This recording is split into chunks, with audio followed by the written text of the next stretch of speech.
العلم هو النور الهادي والمفتاح لكل الخير من يريد الله به خيرا.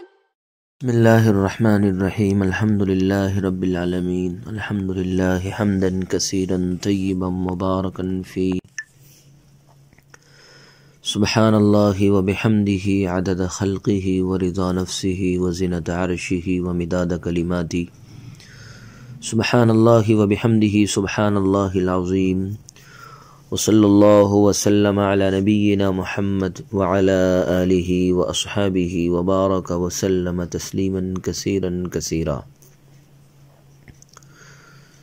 يا بني إنها أعوذ بالله من الشيطان الرجيم. بسم الله الرحمن الرحيم. يا بني إنها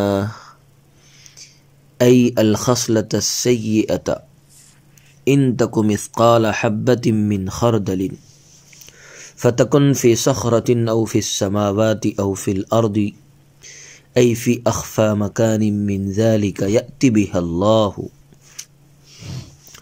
فيحاسب عليه إن الله لطيف باستخراجه خبير بمكانها.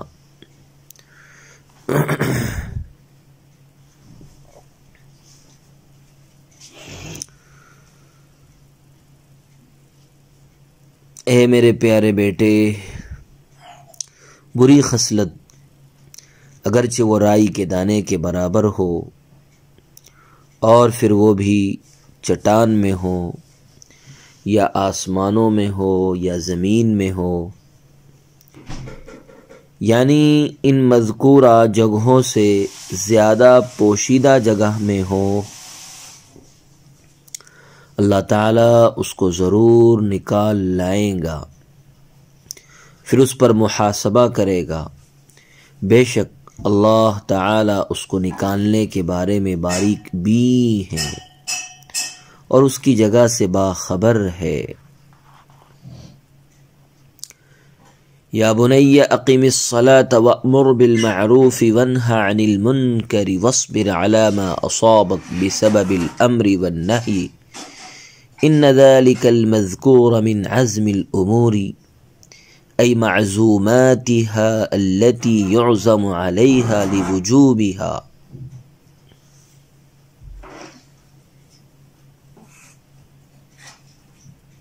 اے میرے پیارے بیٹے، تو نماز قائم رکھنا اور اچھے کاموں کی نصیحت کرتے رہنا، برے کاموں سے منع کرتے رہنا، اور امر و نہی کی وجہ سے تم پر اگر کوئی مصیبت آ جائے تو صبر کرنا۔ یقین مان کہ یہ صبر بڑے ہمت کے کاموں میں سے ہے، یعنی یہ صبر ان امور میں سے ہے کہ جن کے واجب ہونے کی وجہ سے ان کی تاکید کی گئی ہے۔ وَلَا تُصَعِّرْ فِي قِرَاءَةٍ تُصَاعِرْ خَدَّكَ لِلنَّاسِ لَا تُمِلْ وَجْهَكَ عَنْهُمْ تَكَبُّرًا وَلَا تَمْشِ فِي الْأَرْضِ مَرَحًا أَيْ خُيَلَاءَ إِنَّ اللَّهَ لَا يُحِبُّ كُلَّ مُخْتَالٍ مُتَبَخْتِرٍ فِي مَشْيِهِ فَخُورٍ عَلَى النَّاسِ وَاقْصِدْ فِي مَشْيِكَ تَوَسَّطْ فِيهِ بَيْنَ الدَّبِيبِ وَالْإِسْرَاعِ وَعَلَيْكَ السَّكِينَةُ وَالْوَقَارُ وَعَلَيْكَ السَّكِينَةَ وَالْوَقَارَ وَاغْضُضْ اخفض من صوتك إن أنكر الأصوات أقبحها لصوت الحمير أوله زفير وآخره شهيق۔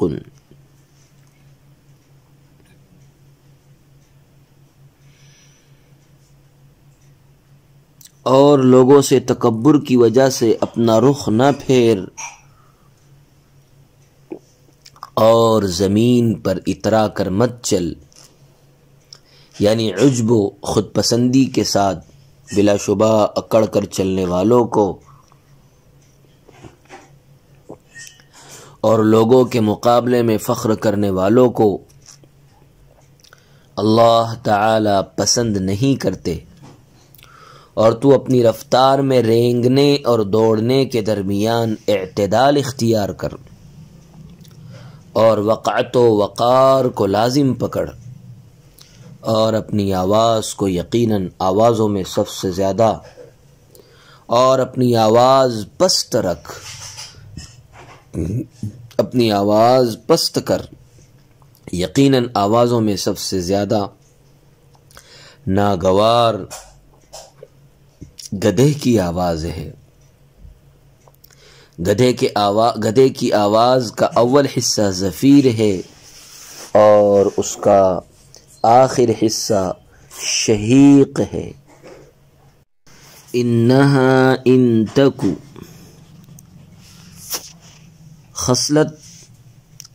خصلت حسنہ یا خصلت سیئہ دونوں کو عام ہے،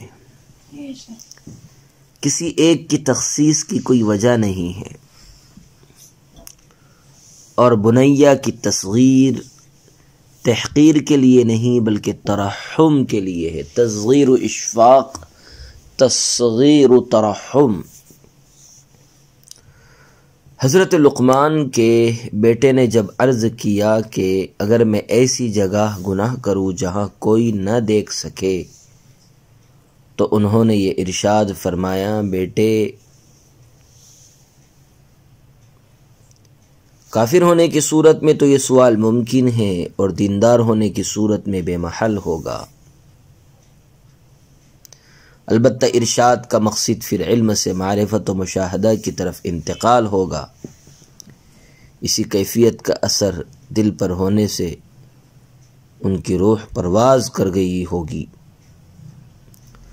فی صخرۃ، اس سے مراد وہ پتھر ہے جو 7ویں زمین کے نیچے ہے، جیسا کہ بعض روایات میں ہے، خلق اللہ الارض على حوت والحوت في الماء على ظهر صفات والصفات على ظهر ملك وقيل على ظهر ثور وهو على الصخرة،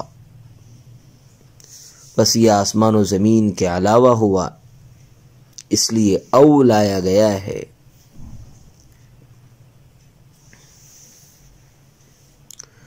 عزم الامور، چونکہ بعض باتیں اس میں مستحب اور مندوب بھی ہے، اس لیے عزم کے معنی مندوب کے نہیں بلکہ عظیمت اور اہمیت کے ہے، جو عام ہے، وجوب اور استحباب دونوں کو شامل ہے۔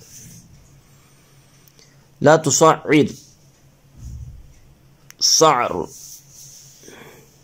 اونٹ کی گردن کی بیماری جس میں گردن اکڑ جاتی ہے۔ بقول ابن عباس رضی اللہ تعالیٰ عنہ، کسی سے رخ دے کر بات نہ کرنا، تصعر کا مطلب۔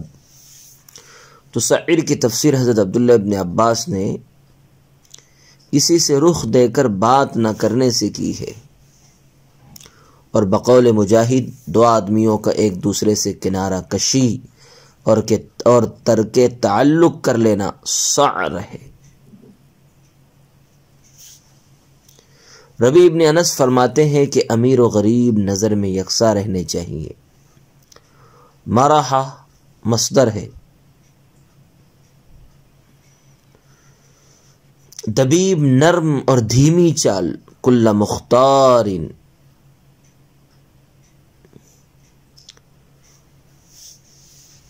متبختر،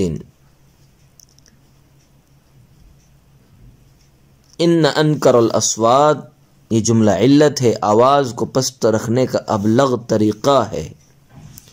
لصوت الحمیر، اہل جہنم کے لیے بھی لہا زفیر و شہیق فرمایا گیا ہے۔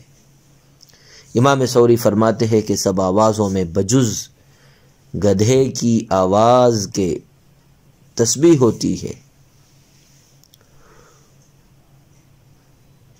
بقول امام زمخشری اس میں جنس ہے اور بعض نے جمع کہا ہے، مگر الف لام جنس کی وجہ سے اس کی جمعیت زائل ہو گئی، اور بعض تعمیم اور مبالغہ کے لیے جمع مانتے ہیں۔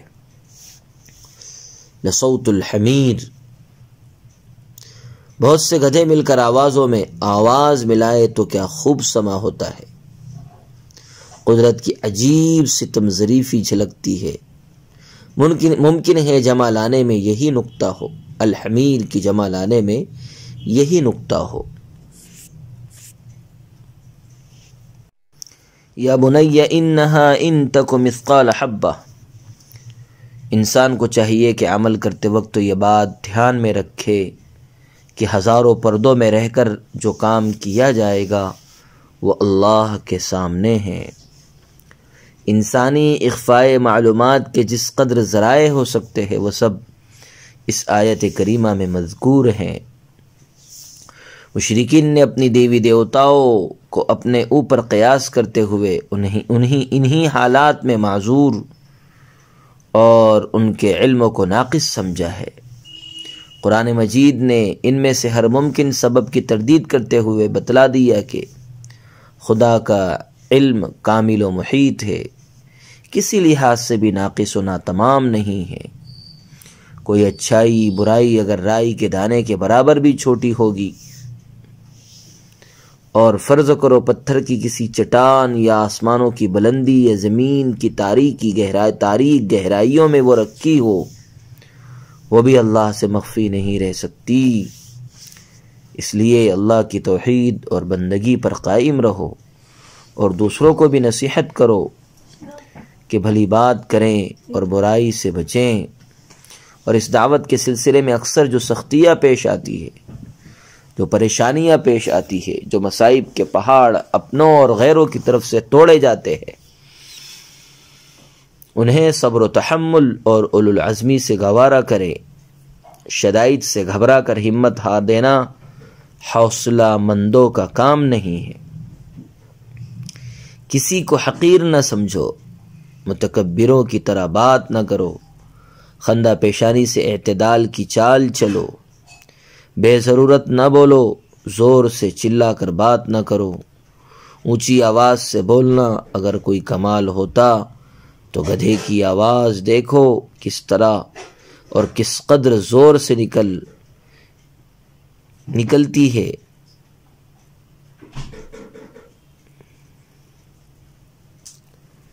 یہ تھی لقمان حکیم کی نصیحتیں اپنے بیٹے کو۔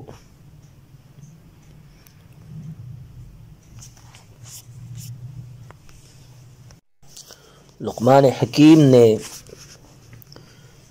فرمایا ہے کہ اگر رائی کے دانے کے برابر بھی کوئی عمل ہو، اب وہ عمل نیک ہو یا بد ہو، اور پھر وہ عمل جو رائی کے دانے کے برابر ہے کسی سخت پتھر کے اندر چھپا ہوا ہو، اور وہ پتھر ایسا ہو کہ جس میں کوئی سوراخ بھی نہ ہو، یا وہ عمل آسمان میں ہو جہاں عام طور پر کسی کی رسائی نہیں، یا وہ عمل زمین کی تہ میں کہیں چھپا ہوا ہو، آسمان سے زیادہ بلند کوئی چیز نہیں اور زمین سے زیادہ پست کوئی چیز نہیں، اور اندرون صخرہ سے زیادہ کوئی چیز مخفی اور پوشیدہ نہیں۔ اس لیے ان تین چیزوں کا ذکر کیا، اور رائی کے دانے سے بڑھ کر کوئی چیز چھوٹی نہیں۔ غرض یہ کہ عمل کتنا ہی چھوٹا اور پوشیدہ کیوں نہ ہو، قیامت کے دن حساب و کتاب کے وقت اللہ تعالیٰ اس کو لا حاضر فرمائیں گے، لا حاضر کریں گے، اور کرنے والے سے اس کا حساب لیں گے۔ اللہ تعالیٰ بڑے باریک بھی اور باخبر ہے، اس کا علم دقیق ہے، غیر متناہی ہے، اور ذرے ذرے کو محیط ہے۔ چٹان ہو یا آسمان ہو یا زیر زمین کوئی تہ خانہ ہو یا باریک سے باریک چیز بھی اللہ کی نظر سے پوشیدہ نہیں۔ لقمان حکیم نے اپنے بیٹے کو پہلی نصیحت اور وصیت یہ کی کہ کفر اور شرک نہ کرنا، جس کا حاصل توحید اور اخلاص تھا، اور دوسری نصیحت اور وصیت یہ کہ ہر عمل کے وقت تو خدا تعالیٰ کو حاضر و ناظر سمجھنا، اور یہ یقین رکھنا کہ بندے کا کوئی عمل اللہ سے مخفی نہیں، اور یہ تصور اور استحضار کہ اللہ تعالیٰ سے ہمارا کوئی عمل پوشیدہ نہیں، گناہوں سے بچنے میں تریاق کا حکم رکھتا ہے۔ بندے پر پہلا فرض توحید اور اخلاص ہے، اور دوسرا فرض اللہ کے علم و حکمت اور اللہ کی عظمت اور قدرت اور ہیبت کا استحضار ہے، اور اس کے بعد درجہ ہے اطاعت اور عبودیت کا۔ اس لیے لقمان حکیم نے اپنے فرزند کو اول دو بنیادی فرض بتلائے، اس کے بعد اپنے فرزند کو طاعت اور عبودیت اور چند فضائل اعمال ادا کرنے اور چند رذائل افعال سے باز رہنے کی نصیحت کی، اس لیے کہ اعتقاد بمنزل بنیاد کے ہے اور عمل بمنزل عمارت کے ہے۔ اس لیے آئندہ آیات میں اعمال کے متعلق نصیحتوں کا بیان ہے۔ چنانچہ فرماتے ہیں کہ لقمان نے اپنے بیٹے کو ایک نصیحت یہ کی کہ یا بنی اقم الصلاۃ، نماز ٹھیک ٹھیک ادا کرتے رہنا، یعنی نماز کو اپنے حدود اور آداب اور اوقات کے ساتھ قائم رکھنا۔ نماز دین کا ستون ہے، اس کے قائم رہنے سے دین قائم رہتا ہے، نماز کے قائم کرنے سے تو خود تمہاری تکمیل ہوگی۔ اور اس کے بعد درجہ دوسروں کی تکمیل کا ہے، وہ یہ کہ دوسروں کو وَأْمُرْ بِالْمَعْرُوفِ وَانْهَ عَنِ الْمُنْكَرِ، نیک باتوں اور پسندیدہ باتوں کا حکم کرو، بری باتوں اور ناپسندیدہ باتوں سے ان کو منع کرو۔ اس میں اس خصوص میں یعنی امر بالمعروف اور نہی عن المنکر کے بارے میں تجھ کو جو تکلیف پہنچے اس پر صبر کر۔ ایذاؤں پر صبر کرنا بڑے ہمت کے کاموں میں سے ہے۔ جو شخص صبر نہ کرے وہ اس لائق نہیں کہ اس کو امام اور پیشوا بنایا جائے۔ اول شکر کی تعلیم دی جس کا تعلق نعمتوں سے ہے، پھر اخیر میں صبر کی تعلیم دی جس کا تعلق مصیبتوں سے ہے۔ خاص کر نصیحت کے وقت صبر کرنا بہت مشکل کام ہے۔ صبر ایسا جامع اور کامل مقام ہے کہ جو تمام فضائل شمائل کو شامل ہے اور تمام اخلاق فاضلہ کا سرتاج ہے۔ اب صبر کی تاکید کے بعد بعض اخلاق رذیلہ سے منع کیا جن کا تعلق حقوق عامہ سے ہے، اور جن آنے والے رذائل سے اپنے بیٹے کو منع کیا۔ ان سب کا اصل مادہ تکبر اور تفاخر ہے۔ چنانچہ لقمان نے اپنے بیٹے کی نصیحت یہ کی کہ اے بیٹے، جب تو لوگوں سے ملاقات کرے تو وَلَا تُصَعِّرْ خَدَّكَ لِلنَّاسِ، ان کو حقیر سمجھ کر ان سے اپنا رخسار منہ نہ موڑنا، جیسا کہ متکبرین کا طریقہ ہے کہ وہ منہ اور گردن موڑ کر بات کرتے ہیں۔ ادب اور تواضع کا تقاضا یہ ہے کہ ان کی طرف متوجہ ہو کر بات کرو۔ اے بیٹے، زمین پر اتراتے ہوئے وَلَا تَمْشِ فِي الْأَرْضِ مَرَحًا، اور اکڑتے ہوئے مت چلنا۔ زمین جو کہ نہایت پست جگہ ہے، وہاں کے باشندے کے لیے تو تواضع ہی مناسب ہے، بڑائی اور شیخی اس کو زیب نہیں دیتی۔ مختال کا لفظ لا تمشی فی الارض مرحا کے مقابلے میں ہے، اور فخور کا لفظ لا تصعر خدک للناس کے مقابلے میں ہے۔ اپنی رفتار میں میانہ روی اختیار کر، بیچ کی چال چل اور فروتنی سے قدم رکھ، اور اے بیٹے جب بولے تو اپنی آواز کو نرم اور پست کر دے۔ بے ضرورت آواز کو بلند کرنا برا ہے۔ سخت اور کرخت آواز لوگوں پر گراں ہوتی ہے اور باعث ایذا ہوتی ہے۔ لہذا تجھ کو چاہیے کہ بے ضرورت اور بے فائدہ آواز بلند کر کے گدھوں کے مشابہ نہ بنو۔ حضرت سفیان ثوری فرماتے ہیں حیوانات میں گدھے کی تخصیص اس لیے فرمائی ہے کہ ہر حیوان کی آواز اللہ کی تسبیح ہے، مگر گدھے کی آواز شیطان کے دیکھنے کے سبب سے ہوتی ہے۔ اسی وجہ سے حدیث میں آیا ہے کہ جب گدھے کی آواز سنو تو اعوذ باللہ من الشیطان الرجیم پڑھو، اس لیے کہ گدھے نے شیطان کو دیکھا ہے، اس لیے وہ چیخ رہا ہے۔ اور بعض بزرگوں نے یہ کہا ہے کہ گدھے کا چیخنا اور چلانا گھاس اور پانی کے لیے ہوتا ہے، یا شہوت جھاڑنے کے لیے ہوتا ہے، یا دوسرے گدھے سے لڑنے کے لیے ہوتا ہے۔